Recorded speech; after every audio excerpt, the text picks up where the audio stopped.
Hi friends. आज हम लोग पीजीटी पीपीटी का मॉडल पेपर सॉल्व करने वाले हैं। इसके पहले हम लोगों ने डीपीएमटी एंड डीपीटी का सॉल्व किया है। तो जितने स्टूडेंट भी वो वीडियो नहीं देख पाए हैं वो डिस्क्रिप्शन बॉक्स में जाएं, वहाँ पे प्लेलिस्ट का लिंक है, वहाँ से आपको सारे वीडियोस मिल जाएंगे। और डिस्क्रिप्शन बॉक्स में मेरे टेलीग्राम ग्रुप का लिंक है, वो भी ज्वाइन करें। एंड जिसको बुक परचेज करना है सीपेट एंट्रेंस एग्ज़ाम 2022 के लिए, तो उसका भी लिंक दिया हुआ है, हिंदी बुक्स एंड इंग्लिश में। तो जिसको जो पसंद है, हिंदी में पढ़ना चाहते हैं हिंदी वाला ले ले, या फिर जिसको इंग्लिश में पढ़ना है तो इंग्लिश वाला ले ले। ठीक है, तो चलिए स्टार्ट करते हैं आज पीजीटी पीपीटी का मॉडल पेपर। तो सबसे पहले आपको ऑफिशियल वेबसाइट ही ओपन करना है, cpet.government.in। तो फिर जैसे इसको ओपन करेंगे, यहाँ पे राइट साइड में यहाँ पे एक देखिए लिंक दिया हुआ है, सीपेट एडमिशन टेस्ट कैट 2022। इसको ओपन करिए, फिर ये रजिस्ट्रेशन लिंक ओपन करिए। एंड अगेन यहाँ पे प्रैक्टिस टेस्ट, यहाँ पे देखिए प्रैक्टिस टेस्ट का एक लिंक दिया हुआ है, तो इसको ओपन करते हैं।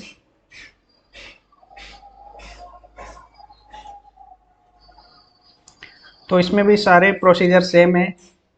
25 क्वेश्चन रहेंगे, 30 मिनट मिलेगा आपको, 4 ऑप्शन रहेंगे, एक सही आंसर है तो सही आंसर देने पे आपको 1 नंबर मिलेगा। अगर आप गलत आंसर देते हैं तो कोई नंबर नहीं काटा जाएगा। और एग्ज़ाम में भी सेम ऐसा ही रहेगा कि आपको 1 क्वेश्चन पे 1 नंबर मिलेगा। अगर आपने गलत आंसर किया है तो कोई नंबर नहीं डिडक्ट होगा। ठीक है, तो एग्ज़ाम में आप लोग सारे क्वेश्चन करके आना। तो चलिए स्टार्ट करते हैं पीजीटी पीपीटी का। ठीक है, तो यहाँ पे देख सकते हैं आप, ये पीजीटी पीपीटी का है। तो इसको हम लोग क्लिक हियर करेंगे। तो देख यहाँ पे देखिए 25 क्वेश्चन है और 30 मिनट है। तो जैसे स्टार्ट बटन पे हम लोग प्रेस करेंगे, एग्ज़ाम स्टार्ट हो जाएगा। उसके बाद हम लोग एग्ज़ाम दे सकते हैं। ठीक है, तो चलिए स्टार्ट करते हैं।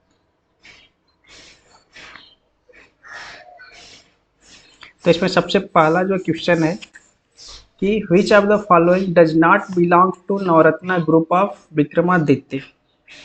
विक्रमादित्य का नवरत्न ग्रुप था, जिसमें नवरत्न आप लोगों ने पढ़ा भी होगा बहुत बचपन में पुरानी किताबों में, और हिस्ट्री अभी जो पढ़े होंगे उनको पता रहेगी कि जो विक्रमादित्य थे उनके दरबार में 9 रत्न रहते थे। तो इसमें से ऐसा कौन सा है जो उन 9 रत्नों में से नहीं है? पहला धन्वंतरी है, शंकु है, श्रीनाथ है, कालिदास है। ठीक है, तो इनमें से ऐसा कौन सा है जो उन 9 रत्नों में शामिल नहीं है? तो option number C right answer होगा, जो श्रीनाथ है वो 9 रत्नों में से नहीं है।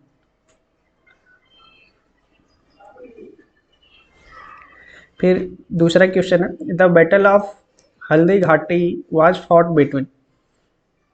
जो हल्दी घाटी का युद्ध हुआ था वो किसके बीच में हुआ था, के बीच में हुआ था? तो ये क्वेश्चन आप सभी लोगों को पता होगा कि हल्दी घाटी का युद्ध किसके बीच में हुआ था? महाराणा प्रताप एंड अकबर के बीच में हुआ था। तो ऑप्शन नंबर ए इसका राइट आंसर होगा। थर्ड क्वेश्चन है, the founder of Ryotwari system is. Ryotwari system किसने मतलब फाइंड किया था? रेवतवाड़ी सिस्टम क्या है? एक जमीन से रिलेटेड एक सिस्टम है। तो क्वेश्चन क्या पूछ रहा है, निम्न में से ऐसा कौन सा राजा है जिसने रेवतवाड़ी सिस्टम बनाया था? तो ये शेरशाह सूरी ने इसको बनाया था।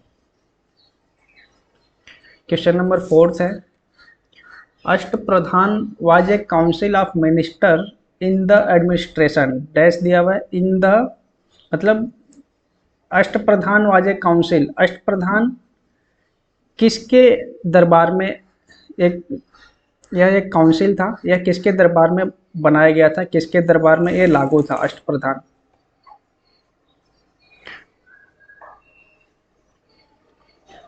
तो इसका जो राइट आंसर होगा मराठा। ठीक है, अष्टप्रधान काउंसिल मराठा साम्राज्य में था।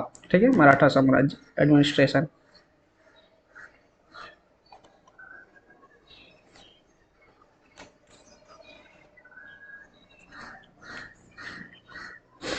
फिर 3 level of government in India are.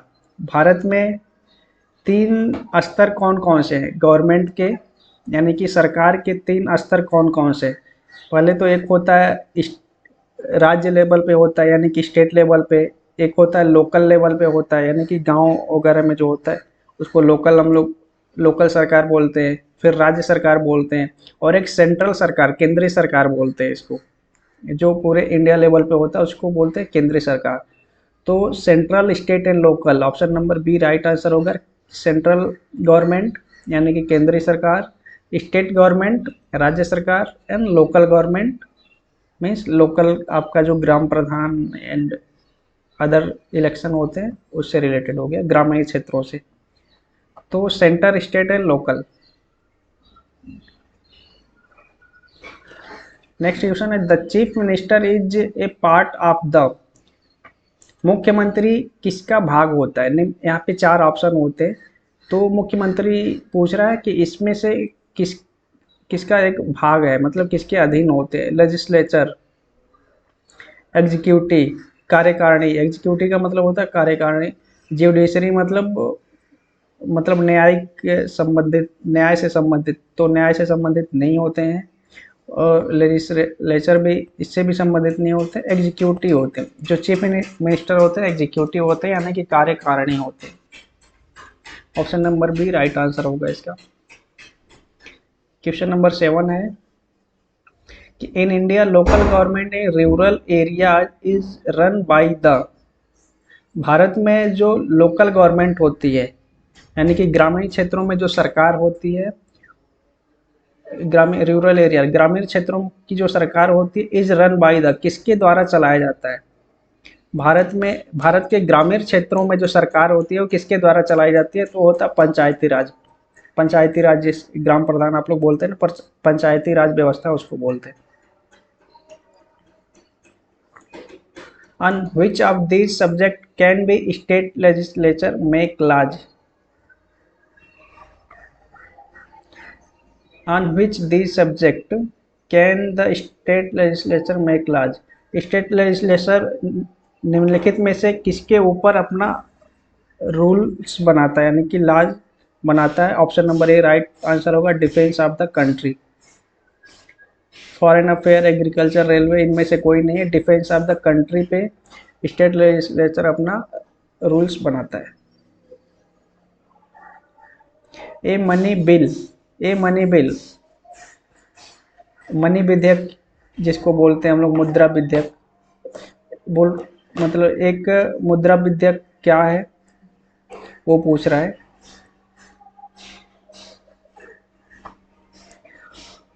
Can be introduced in the house of the assembly, deals with the day-to-day functioning of the government, can be introduced only in Vidhan Sabha.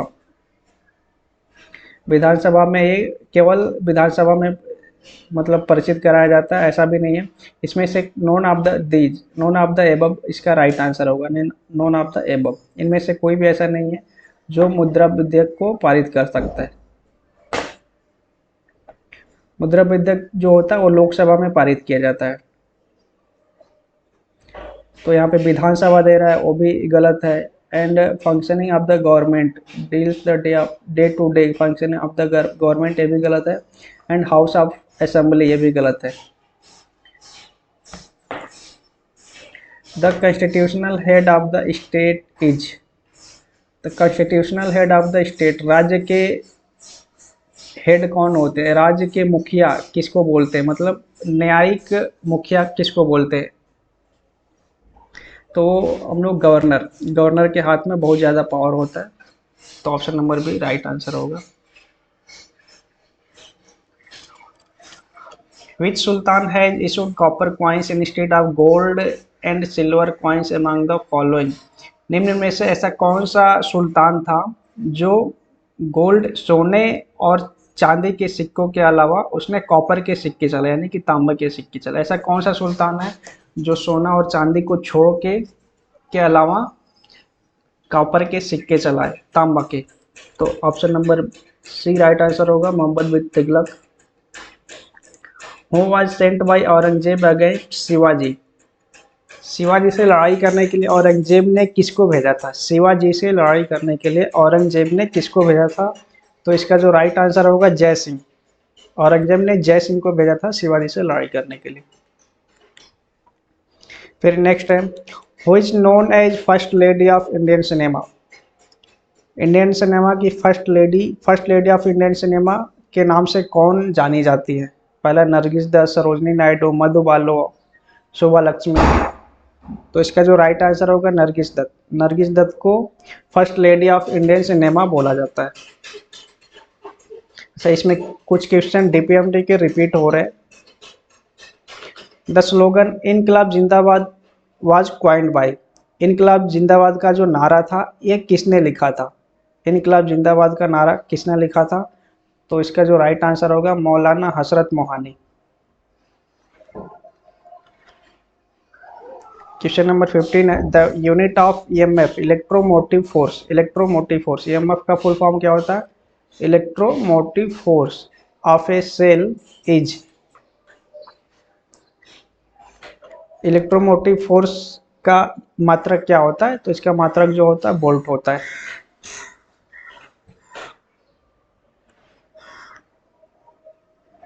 The boys are found of cycling. यहाँ पे आपका English grammar का question है, तो grammar आप लोग देख लेना, क्योंकि एक क्वेश्चन बताने इंग्लिश का अगर 3-4 क्वेश्चन ही आएगा, उतना बताने के लिए मुझे पूरा का पूरा ग्रामर पढ़ना पड़ेगा, क्योंकि रूल्स जो होते हैं ग्रामर के थोड़ा सा अलग होते हैं। ऐसे अगर उसका आंसर देंगे तो वो गलत हो जाता है। तो ये आप लोग ग्रामर पढ़ लेना, ठीक है। तेजस्वी, ये भी ग्रामर का ही क्वेश्चन है। ही वॉक्ड वेरी फास्ट, ये भी ग्रामर का है।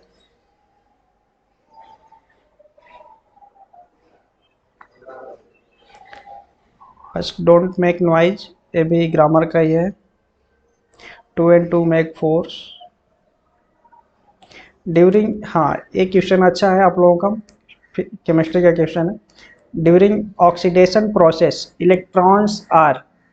जब ऑक्सीकरण क्रिया होती है, ऑक्सीडेशन क्रिया होती है, तो उसमें इलेक्ट्रॉन क्या होते हैं? इलेक्ट्रॉन कम होते हैं, ज़्यादा होते हैं, क्या होते हैं? वो पूछ रहा है कि जब ऑक्सीकरण क्रिया होती है तो उसमें इलेक्ट्रॉन कम होता है, लॉस्ट कम हो जाता है, गेंड यानी कि बढ़ जाता है, पेयर्ड अप, इलेक्ट्रॉन आपस में एक पेयर बनाते हैं, and remain same, electron same समान बने रहते हैं। तो जब भी ऑक्सीकरण की क्रिया होती है तो उसमें इलेक्ट्रॉन कम होता है। ऑप्शन नंबर ए इसका राइट आंसर होगा। ऑक्सीडेशन प्रोसेस में इलेक्ट्रॉन लॉस्ट होते हैं।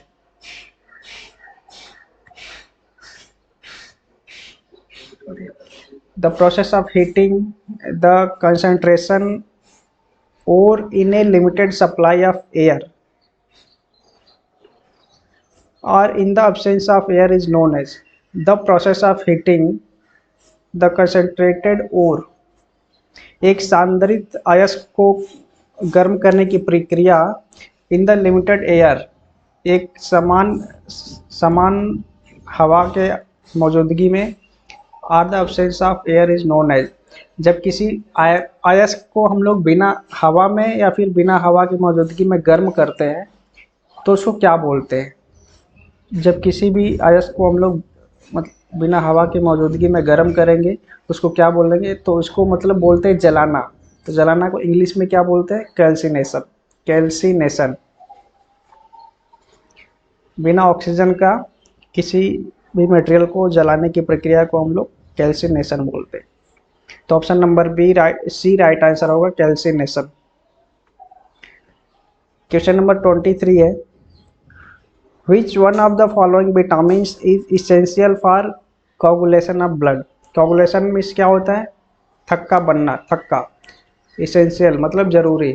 क्या बोला कि which one of the following vitamins, यहाँ पे विटामिन्स के नाम दिए गए, K vitamin, C vitamin, A vitamin, B one vitamin. इनमें से ऐसा कौन सा विटामिन है जो जरूरी होता है रक्त के थक्का बनने में, ब्लड को जमने में, यानी कि खून को जमने के लिए कौन सा ऐसा विटामिन हो जो जरूरी होता है? तो option number A right answer होगा, विटामिन के जरूरी होता है। अगर आपके बॉडी में विटामिन के नहीं है तो आपका जो खून है, अगर वो बाहर निकलता है खून तो वो जमेगा नहीं, ठीक है। तो खून के जमने में सब आवश्यक विटामिन कौन सा है? के विटामिन है। क्वेश्चन नंबर 24 देखते हैं। 24 है, what is the source of UV radiation. UV का फुल फॉर्म क्या होता है? Ultraviolet. What is the source of UV radiation, ultraviolet किरणों का सोर्स क्या होता है, ये कहाँ से उत्पन्न होती है। तो आप लोगों को पता होगा कि जो अल्ट्रा वायलेट रेज होती है सूर्य से प्राप्त होती है, बट यहाँ पे ऑप्शन में सन का कहीं पे नाम नहीं दिया है। यहाँ पे दिया hydrogen gas discharge lamp, RF oscillator, klystron oscillator, nurse nurse filament. ठीक है, तो जो यूवी रेडिएशन होती है अल्ट्रावायलेट रे, यानी कि अल्ट्रावायलेट रेज जो होती है वो सूर्य से प्राप्त होती है, और किरणें जिसको हिंदी में बोलते हैं। बट यहाँ पे जो राइट आंसर होगा वो हो जाएगा हाइड्रोजन गैस डिस्चार्ज लैंप। अगर इसमें सन भी दिया रहेगा तो हम लोग सन को आंसर करेंगे, नहीं तो उसके बाद आता है hydrogen gas discharge lamp. Question number 25 देखिए, which transition are studied by UV spectrometer. UV spectrometer के द्वारा कौन सा ट्रांजिशन का अध्ययन किया जाता है, कौन से संक्रमण का अध्ययन यूवी स्पेक्ट्रोमीटर के द्वारा किया जाता है। तो इसका जो राइट आंसर होगा rotational electronic nuclear vibration. Electronic किसका राइट आंसर होगा। ठीक है, which transition are studied by UV spectrometer, ऐसा कौन सा संक्रमण है जो यूवी अल्ट्रावायलेट स्पेक्ट्रोमीटर के द्वारा अध्ययन किया जाता है। तो इलेक्ट्रॉनिक संक्रमण, इलेक्ट्रॉनिक ट्रांजिशन। तो अभी हम लोगों ने सारे क्वेश्चन अटेम्प्ट कर लिए। अभी देखिए यहाँ पे एग्जाम में भी आपको ऐसे टाइम दिखेगा, अभी आपके पास 15 मिनट बचे हैं। तो एग्जाम में अगर आपके पास टाइम बचते हैं तो आप लोग बाकी के क्वेश्चन जो छूट जाते हैं उसको जाइए चेक करिए, अगर आपको आंसर आता है तो आंसर कर सकते हैं वहाँ पे। और यहाँ पे एग्जाम में भी आपको सब दिखेगा, टोटल 25 क्वेश्चन थे, हम लोग 25 में से 20 आंसर दिए हैं। ठीक है, और 5 आंसर नहीं दिए हैं। और सपोज करिए हम लोग अगर 17 नंबर क्वेश्चन को हमने बुक मार्क किया है तो यहाँ पे बुक मार्क के एक आंसर आ जाएगा। बुक मार्क का मतलब मैं आप लोगों को बताया था, बुक मार्क उस क्वेश्चन को करते हैं जिस क्वेश्चन के आंसर में हमें डाउट रहता है कि इसमें कुछ डाउट है और हम बाद में इसको चेक करेंगे। तो ऐसे क्वेश्चन को हम बुक मार्क कर देते हैं जिससे कि हमें याद रहता है, वो दिखता है स्क्रीन पे कि 2 क्वेश्चन हमने बुक मार्क कर रखे हैं, वो कौन कौन से क्वेश्चन है, उस क्वेश्चन को हमें चेक करना है। ठीक है, तो वो हमें पता चल जाता है। तो आप एग्ज़ाम कंप्लीट होने के बाद, मतलब सारे क्वेश्चन अटेम्प्ट करने के बाद अगर हमें अब टाइम मिलता है तो हम लोग उस बुक मार्क क्वेश्चन को चेक कर सकते हैं। ठीक है, तो अभी आपको यहाँ पे दिख रहा है कि जितने क्वेश्चन आपने किए वो सारे ग्रीन हो गए हैं, जितने नहीं किए हैं वो ब्लैंक है, और 2 क्वेश्चन हम लोगों ने बुक मार्क किया है तो 2 क्वेश्चन कलर में हो गए। एक ब्लू कलर में है, यानी कि हमने इसका आंसर तो दिया है बट फिर भी डाउट है हमें कि इसका आंसर कुछ और हो सकता है, तो उसको हम लोग डायरेक्ट क्लिक करेंगे, उस क्वेश्चन पे जाके हम लोग बुक मार्क हटा देंगे। अगर बुक मार्क नहीं हटाते हैं तो क्वेश्चन मतलब नॉट आंसर्ड माना जाएगा, ऐसा रहता है। ठीक है, अगर आंसर चेंज करना चाहे तो चेंज भी कर सकते हैं। फिर 17 नंबर क्वेश्चन पर जाएंगे, इसमें अगर हमें याद आ गया कि इस क्वेश्चन का आंसर जो ऑप्शन नंबर बी होगा, इसको आंसर करेंगे, बुक मार्क हटाएंगे और सबमिट कर देंगे। तो अभी ये दोनों क्वेश्चन भी कंप्लीट हो गए, यानी कि टोटल हमने 22 क्वेश्चन सॉल्व किए। ठीक है, तो एग्जाम में भी सेम टू सेम आपको ऐसे मिलेगा। नेक्स्ट करेंगे, नेक्स्ट क्वेश्चन पे जाएंगे, प्रीवियस करेंगे, पीछे वाले क्वेश्चन पे जाएंगे, और यहाँ पे आपका प्रोफाइल दिखेगा, ये टाइम दिख रहा है, और रोल नंबर जो भी आपका यहाँ पे रहेगा यहाँ पे दिखेगा, रोल नंबर, नाम दिखेगा आपका। और अगर हम यहाँ पे डन कर देते हैं तो एग्ज़ाम क्लोज हो जाएगा। यहाँ पे देखिए पूछ रहा है समरी, यहाँ पे दिखा रहा है 25 क्वेश्चन में से हमने 22 क्वेश्चन किए हैं, 3 के आंसर नहीं दिए, तो हम एग्ज़ाम अभी फिनिश करना चाहते हैं। हमने एग्ज़ाम दे दिया तो फिनिश पे दोबारा क्लिक करेंगे, to submit the finish, exam close हो गया। ठीक है, तो मिलते हैं नेक्स्ट वीडियो में, PDP-MD का जो सॉल्व पेपर है उसको सॉल्व करेंगे, और बने रहिए हमारे साथ। Thanks for watching.